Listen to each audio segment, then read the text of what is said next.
Welcome back to Equity Guru. This is Chris Parry again. Today we're talking to Mr. Morgan from Blackwolf Gold and Copper. Well, copper and gold, I guess, if I want to get it properly. Um, Morgan, you're in an interesting place in the resource world in that you've got a beast in your party. A lot of mineral explorers out there, they're sort of scraping by. They're hoping they can get a bit of money. They're hoping they can get a bit of institutional support. You've got Frankie G sitting on your shoulder there, pulling some strings, which is a nice position to have. Yeah, I mean it's an honor to have that position. I definitely can say that from scratch and from like coming in from this from scratch and having Frank and his vision and that ability to build monster companies and having gone through that over and over and over and over definitely lends to a vision for Blackwolf accelerating and becoming much bigger quicker. It definitely having someone like that who's been there, who's done that, who's got the billions behind him to show for it. I'm sure that sort of adds an element of knowledge and insight that a lot of people don't have. Possibly also adds a lot of pressure. Yeah, I mean, look, if a diamonds are formed under pressure. I mean, that's the Sounds like most esoteric saying you can say, I guess. But the truth is, yeah, there's an amount of pressure to it, but he's been amazing to work with. Very unbelievable insight. Every conversation, I learned something, and as a junior mining CEO, I mean, this is the greatest opportunity you could ever have. I mean, not only do we have Frank and his repertoire, we have Andy Bowering now on the board, who's built monster companies as well. So, look, there's some acceleration that's about to happen with this company, and I just got to tell people, like Jurassic Park, hold on to your butts. and you got Rob McLeod in there as well. I can't forget Rob. Rob's a dear friend of mine, and obviously a highly regarded geologist, someone from Stewart that knows that area better than almost anyone else out there and can provide insight and drill targets like no one else I know. So, I'm here to talk to people. I'm here to help steer the direction of the company. But when you have those type of monsters in the industry, legends in the industry behind you, it really is cohesive. A lot of people would say, oh, they must have, different ideologies and differing ways of thinking, but no, it's very cohesive. There's strong synergies there. So. It must be something to go out, step out on stage and look behind you and have the Beatles playing as your support act. Like that's quite something. Um, so let's talk about the project because that's where it all comes down to in the end. Copper is obviously, I think a lot of people, most people would say copper is having it's starting to have its day. Supply and demand issues sort of mean that we've all been waiting for copper to blow up a bit. Gold, not so much. How do you see the general outlook of what you're digging for? Well, let's start with copper and then let's transition to gold because you started with it. I think obviously everyone always talks about the green revolution and how the copper is needed for that in electric vehicles and all that fun stuff. But what I think a lot of people forget about is electrification in the sense of replacement. Whereas our electric grids generally around the world are very old. We started electrification of North America in the 1800s. It was upgraded in the 1920s. And a lot of these electric grids haven't had a huge amount of work put into them. So not only you're going to get that on the electrification from cars side, but those grids are going to have to catch up. You're going to need the power for that. And that's where the need for copper comes from. Also, jurisdictional risk. When you look at copper, where it's mainly manufactured or mainly mined in the world, being Chile and other areas that are not focal on North America, I think it's super important that as a part of an energy transition is something called energy independence. And with energy independence comes the ability to not only produce and use in country, but also smelt in country to be able to, it kind of that whole circle of life, like Lion King kind of thing going on there. But that on the copper side, Robert Friedland, I think absolutely says it right, where it's gonna be 2030, it's gonna be 10, 20, whatever it's gonna be. It's gonna be huge. But Now let's transition to gold. And that's where I find interesting. I mean, I love hearing how Frank talks about gold because with de-dollarization happening, BRICS coming around and them starting to hedge against gold and use it. I mean, China's purchasing of gold generally has gone up exponentially. You're seeing countries like India, you're seeing anyone in that BRICS nation. We have how many new members being applied to BRICS? Like this thing is not going away. You know, people, the mainstream media is like is definitely, I think, downplaying it a lot. When you have Saudi Arabia, who's generally, I would say, 20 years ahead of the curve on almost everything. I mean, for an example, oil, they were 20 years ahead of us on oil. We tried to catch them. I think they're 20 years ahead of us on food and agriculture and on how devaluation or de-dollarization of the US dollar is happening and how they're hedging against that. Now, do I think that's going to happen today or tomorrow? No. I think how Frank talks about it happening over a cycle and it'll happen sooner than later is absolutely true. So keeping gold within your country and the confines of that in great mining companies, people with a track record, all that. That's where I think the value of gold. And do I think gold's going up? Yeah. I think it's going to sit here for a bit longer. And then as the supply demand metrics change, it's going up. It's, I mean, you can't have people buying extraordinary amounts of gold and just no supply and be like, well, the price is going to stay the same. It doesn't work. Right. So your project is your primary project is up in Alaska, which they like a mine up there. In general terms, if you don't have a mine, they almost don't let you in the door. How have you found it so far? So I always like to say we're down in Alaska because when you think Alaska, you think that big blob way up here. Yeah. I guess my screen's reversed, but we're actually down in the Panhandle. So that it sandwiches British Columbia down there. Our main project's called Niblack, and that's on the Prince of Wales Island. That's directly across from like Kitsault and Stewart, BC, kind of in that whole area. So you wouldn't think that's Alaska, but it is. It's been amazing to work in. The sentiment in Alaska from my short interactions there have been resource development. Like we want to responsibly develop resources, especially copper. You know, zinc added to the critical metals list. No one thinks zinc's sexy, by the way. Everyone's like, zinc, what's that do? But we absolutely need it for everyday life. So that's going to also have its heyday. And it's been added to critical metals, like I said, for a reason. So our project in Niblack was, and I love telling the story, it was one of these projects that everyone thought was cut off. They're like, it's 6 million tons, it's not growing bigger. And with Rob's experience and this young PhD that came in and did his thesis on Niblack, they figured out that the geology was overturned. And I'm not a geo, so I'm not going to pretend to use big words like anticline and syncline and sound all fancy. You just did. Yeah, I used it so I sound smart. Don't worry. Right. No, but it really is one of those exciting projects that went from being something like this to potentially being world class, and there's a path forward on that. So again, that's just our main resource there in Southeast Alaska. Now we are the only company on the Alaska side of the Golden Triangle exploring.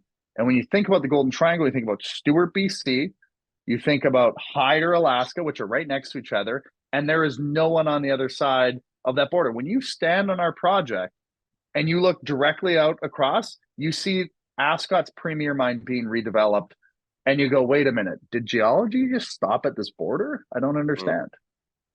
Mm-hmm. So there is obviously a perception, rightly or wrongly, that the potential is limited. How do you overturn that other than just work done? Do you think that the general market is seeing what you're seeing? The potential of Alaska? Or the potential of your project? Oh, of the Niblack project. Yeah, I mean, those are ideas that have been put in people's head. The perception is it's limited in scope and might be tough to work. How do you change that perception other than just time and work done? Well, I think there's two ways. I mean, you hit one, obviously, time and work done changes perception. But I do believe outside the box thinking also can change the perception of that. If you have something that is thought to be more difficult or too expensive to build eventually, that's where we came in with our idea about the hub and spoke mining idea, where we're looking at a fully permitted mill site which saves us an arm and a leg in time, which is time value and money, but also combines the cost with other companies. Those outside the box ideas can change perception really quick, because I've seen many times before where you have a deposit that has 10 times the size that has lower economics than what we're seeing now with that MOU. So it's not necessarily always a matter of scale, because with scale comes complexity, and with scale comes capex. Now, what I'm saying about Niblack, which I believe and our team believes, obviously, is that through drilling we can highly expand it, but through this MOU we can push towards a production model much quicker. So those are things that, again, outside the box. That's how you're going to change perception. You don't just keep doing the same thing over and over and hope for the best. Sure. So it's not your only card on the table. You've got other projects as well. Cantu that you're also doing drilling at. Yep. Assays pending. So feast or famine for you guys. Well, not only Cantu, I mean, assays pending. You mentioned, Frank being involved, and that's just definitely something we get all the time. Hey, where's the assays? Hey, what's going on? Yeah. And hey, as our largest shareholder, you're absolutely any shareholder, give me a call. I'll talk to you about it all day. Right. But what I think is key that people forget, or maybe could forget, is that we just purchased a company called Optimum Ventures in literally 1.5 kilometers from Cantu on the BC side. And we stuck a drill in it this year and drilled. We went to drill a certain size campaign. It went larger, but we really like what we're seeing. And that had 15.5 meters of 1,400 grams or 1,400 grams silver equivalent. Those were good holes, and they had never followed up. So we were able to take that, use Rob's knowledge of the area, vector in on some different drill targets, and I'm very happy with what we're seeing. We're definitely rushing some assays off that here as well. So when you look at it, we not only have catalysts from Cantu, we have catalysts from Harry, which is sandwiched right between Scotty and Ascot, which both have high grade mines on them. So, you could infer what could happen in that area, but also a plan for Niblack now we're working on. So we're starting to drive this company forward really quick. And that's something like Frank and Andy and Rob now all together go, let's build a monster and let's build it quick. So I remember sitting in a meeting with Frankie and his team with a tech company that I was bringing to market, and tech company was looking for $1 million or $2 million, and Frank sort of paused for a second and said, "Why only 2? Why wouldn't you be looking for 10? What would you do with 10?" And the whole room, the thinking changed. We went from like, hey, we could build a mine to, oh, we could build 3 mines as well, or one humongous mine of 3 different projects. I kind of see the Frankie blueprint behind this. You're not just in there saying, well, Cantu is great, Niblack is great. You're like looking around saying, well, what else can we add to this thing to make it something that's less just an exploration play and more a production play? Yeah, I love this. I love this. When I first met Frank, and as someone in this industry, I've been on the building side and the technical side for so long. You hear these these legends of Frank who built Gold Corp and Endeavor, and you get to meet the guy, and he's so kind and such a visionary. And he did the same thing to me when I first met him. And he goes, with Blackwolf, I want to challenge you to think big. I'm like, oh, like big financings, like 2-3 million, 5 million. He's like, I want you to think how you could build a gold corp. And I kind of like chuckled to myself, and he looked at me like super serious. And I was like, Yeah. okay. And if there's anyone out there that I believe that can do that, that's him. He can come in and completely change your mindset of, we're an exploration company with a few projects to no. We're not just an exploration company. We have Niblack now. What do we do to drive this thing forward and become a mid-tier producer or a mid-tier exploration to producer? Like I always find he steps ahead. He's always thinking like, okay, we're going to get these drill results, but what are we doing with this asset and this asset and this asset? And it's almost like a training mechanism where he's training me and our team, our brains to think 2, 5, 10. What are we doing in 2? Right. What are we doing in 5? What are we doing in 10? And how are we going to get there? Let's plot that path and let's execute. Whereas a lot of our industry, and not mad at it all, is very much, let's find a deposit and let's either build it up and sell it. Whereas he's like, Don't plan for that. Plan for making this a monster, and then people will just come running. It's very Yeah, cool. it's interesting because you're right. A lot of people, when you say, so, what's your end game here? They're like, well, we hope a mid major comes along and takes it off our hands. And I think for a lot of investors, it's fine. That's good. That gets us to phase two. But the potential there to build an absolute stonking monster doesn't preclude you from having an exit along the way. It's just a bigger potential at the end if that doesn't happen. Well, and this is what I love about this office and working with Frank and working with Rob and Andy, but also just this industry in general. I mean, if you don't have a plan on how to get to point P, which is production, whether it happens or not, you don't have a plan. Yeah. You have a hope and you have a dream of something happening. If you push, and I firmly believe if you can show the technical know-how, the financial wherewithal, and the ability to execute, that at some point, whether you're going to production or not, or whether you're consolidating in a district, someone will believe in that team and that execution and will come and take you out, because Right. that's what they're looking for. They're looking for people that can actually get things done. And that kind of points me to the Harry deal, where some people have said, well, I don't know about the deal terms. Maybe it's too much dilution.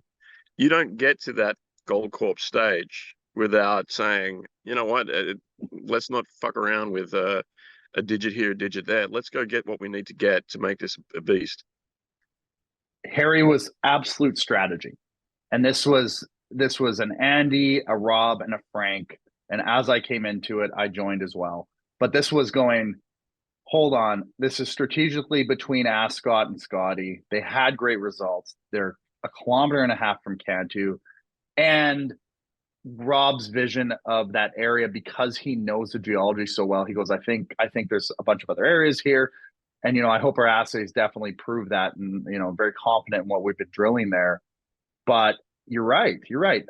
Whether it was 26% of our company to get Harry, and I don't think we're going to disappoint from that. I think the value increase in our company will be exponential just from that transaction. And then also having Andy come on. I mean, Yeah. you get a bit of a twofold there. You get someone that also has vision and has ability. So we're at I like to say we're at a fulcrum point, and that tipping point with Blackwolf, where we've been chugging along and we're moving, and now we're gaining momentum. We're about to have that go moment, and whether the markets are good or bad, when you have someone like Frank and Andy and Rob there, good or bad, we're moving. Like, this thing's going to keep going. Yeah, there's no days off for you. Yeah, 12-hour days are a minimum. Yeah, I can see you banging the coffee down, trying to keep it going. This is green tea, my friend. I don't drink. Oh, yeah? It shocks every single person when I say this. So I grew up an athlete, and I've never tried coffee. And I drink green tea like it's going out of style. I reuse the tea bag like 8 times.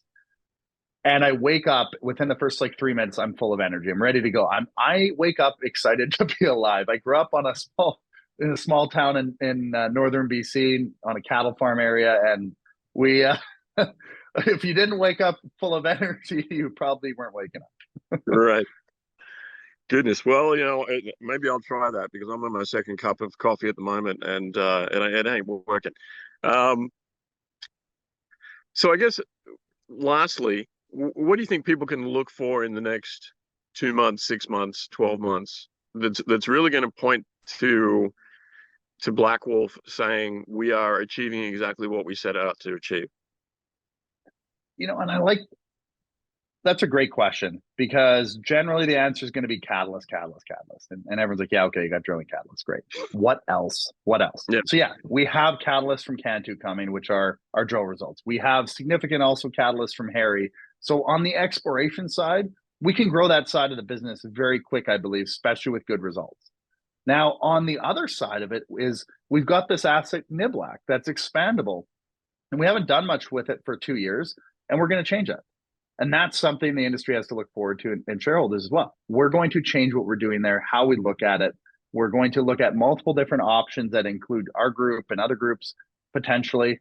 But we want to look at this as something that is just almost like not a forgotten child, but that child that had his hand up the whole time. Then you poke hey, what's your answer? And the answer blows the mind of the class. That's kind of what the analogy I'm hoping for here. So we're not going to sit still. So yes, we have execution on all different fronts, including our Niblack asset being planned right now. And I'm hoping that in the near future, we get to talk to the market about that. Last question. You said you were an athlete. What was your sport? So I did 5 sports. Okay. I did basketball. I'm 6'6", so basketball, obviously, I was living in a small town, so they funneled me right into that program right away. I played volleyball. I played hockey. I trained with the track. I did track and field for hammer throw, and I did Kyokushin karate growing up. So, Yeah, what's a wide range. Hammer throw. You don't meet many hammer throw guys. well, I had the absolute pleasure of training with Dylan Armstrong and the Canadian Olympic team when I went to university, and just realized that I probably couldn't make any money doing that, but there's a lot of great athletes out there. And then obviously Dylan went on to be third in the world at the Olympics for shot put. So, and now training one of the top hammer throw athletes on the planet. So, very, very cool experience. But I still like athletics. I still lift and do all that fun stuff. But I'm almost 40 with a 5-year-old that runs me ragged. So I have to take up running. There's no greater athleticism than having to raise a 5-year-old. I'll tell you that for free. Yeah, Um, he's getting into hockey, so that'll be fun. Morgan, it's a pleasure talking to you, and I think you've laid out a pretty good raft of reasons why Blackwolf is something people should keep an eye on. Would you say that with assays pending, now is the time to, and I think undervalued would be reasonable to say, that now's the time for people to start, if not buying some, at least putting you on the watch list? Here's how I frame it to anyone looking at our stock and understanding our story and the people behind it. Value is created, and that's what we're doing. We're creating value. We're creating long-term value. Our current valuation, do I believe it is representative of the value of this company? No, I don't, or else we wouldn't be trying to create more value, right? So take a look. If you believe in our vision, you believe in what we can do with this company, you believe in the people that have built multiple companies like Frank and Andy that have done this over and over and over again, and then you can kind of see where this path leads to. Absolutely. I encourage you to reach out, call, invest, put us on your watch list. And if you have more questions, my phone is always open, day or night. Good stuff. Morgan Lekstrom, CEO of Blackwolf Copper and Gold. Uh, we'll definitely be touching base soon and talking about those results as they come in. Thank you.